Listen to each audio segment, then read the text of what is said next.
Hello, everybody. Scott Golden, Golden Opportunities Coaching here. Welcome to those of you who are new. Welcome back to those of you who are seasoned veterans of what we do around here. We break down emotional, psychological, and coaching related topics on a daily basis, usually with several audios, in order to help you navigate life a little bit simpler. In any event, please like, subscribe, comment below if you find this content helpful. Also, feel free to make a request in the comment box about content you'd like to hear. And we'll usually get to that in a couple of days. Next, we're going to talk about trust. And when you can't trust a person, signs that you can't trust a person, or reasons that trust becomes eroded in relationships. So, there's about 8 of these things I want to discuss. And first of all, I want to just say very clearly, when the trust in a relationship is gone, the relationship is over. If you honestly feel you can't trust a person, and you don't feel that putting trust back together is going to be something you're willing to do, it is better to leave the person alone than to try to force yourself to be something you're not, or force them to be something they're not. This can be extremely difficult, and I do offer trust-related coaching around for people to figure out if they can trust again, and also um, what to do when trust has been violated, so that it doesn't become a major trauma that affects the next several months or years of a person's life. If that's something you'd like, please feel free to reach out, and either here on YouTube in the direct message box, or on Twitter at PO Perception. In any event, trust is a difficult thing, and the first way that many people lose trust for a person is when they don't keep their word. Look, things happen, things come up, and it's virtually impossible to keep your word 100% of the time. But when a person's actions and word don't match consistently, this is a sign that they're not trustworthy. It means they'll use emotions and words to manipulate in order to get what they want, with no regard for what the power of the word means. I often say to people, don't say something you don't intend to follow through on, even in your worst circumstances. That way, you won't lose trust. It's an interesting thing, but I remember as a young person, my grandmother telling me, don't say I love you to a woman unless you see her as a permanent force in your life.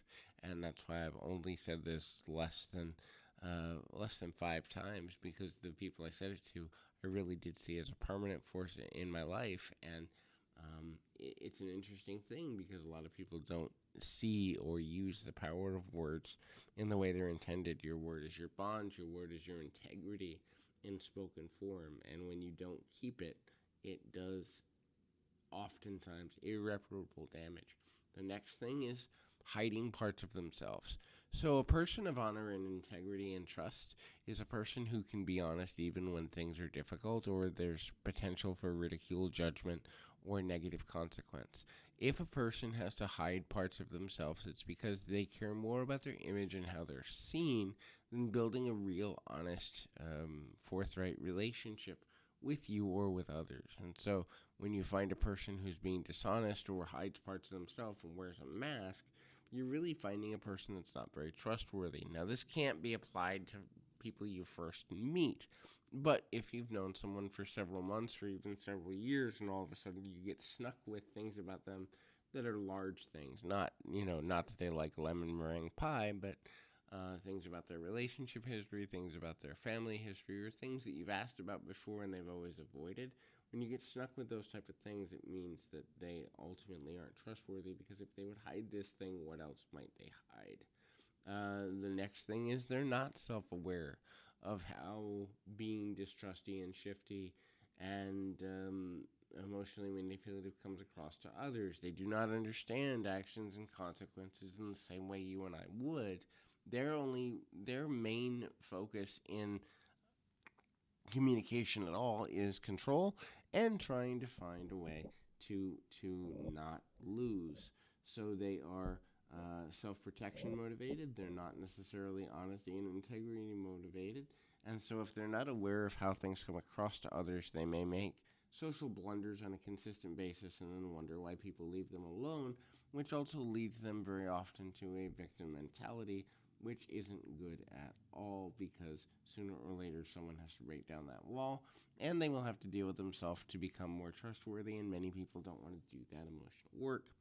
Stability. So can I count on a person? Can I believe that when they say something, they're going to do it? Can I believe that when they make a promise, they're going to keep it? Can I believe that what they're saying is more true than not? Now, people hide parts of themselves in small doses all the time because we shape communication based on how we believe people are going to take it easiest, right?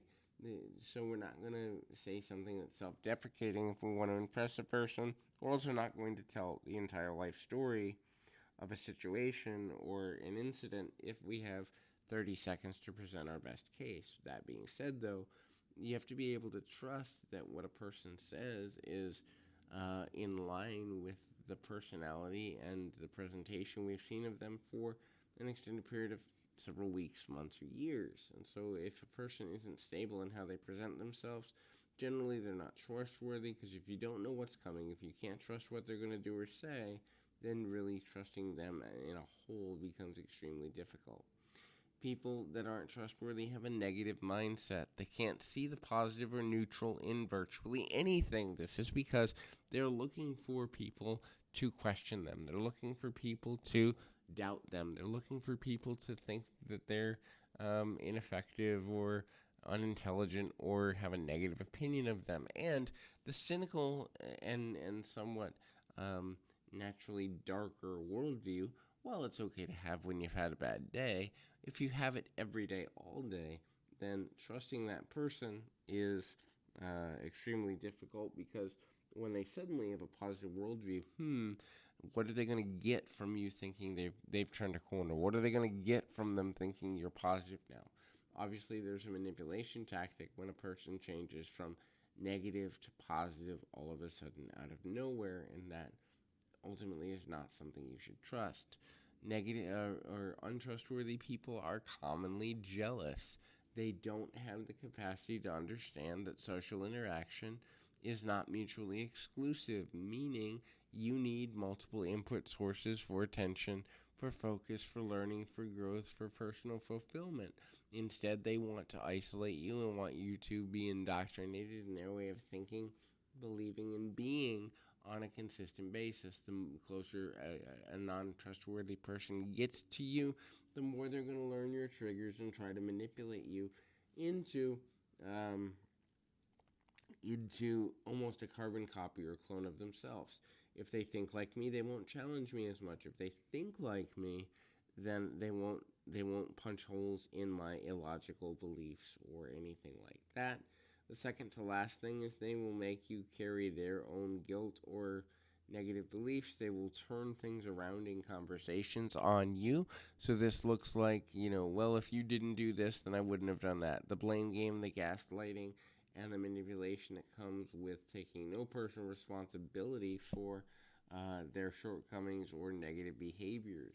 This is a non trustworthy thing because it means even when a person says they're growing and they understand, do they really understand, or are they trying to manipulate you into doing what you've been doing one more time or again and again and again? And so a trustworthy person is willing to take personal responsibility for things and emotional wounds they may cause. A non-trustworthy person is not. And then the last one, they're an outsider by choice. So an outsider by choice is an individual who, at the core, they don't really care what the world thinks of them. They are socially awkward or difficult to deal with by choice. They don't care if their way of viewing the world isn't within social normalcy. They don't care if they're going to get ridiculed. They don't care if they may end up alone because they just turn it into some form or another of victimhood, and that ultimately leads to a lot of challenges for them. So hopefully this has been helpful for you. I encourage you, if this has been helpful, please leave a comment below. And until next time, keep your feet on the ground, your mind in the moment. Until next time, everybody.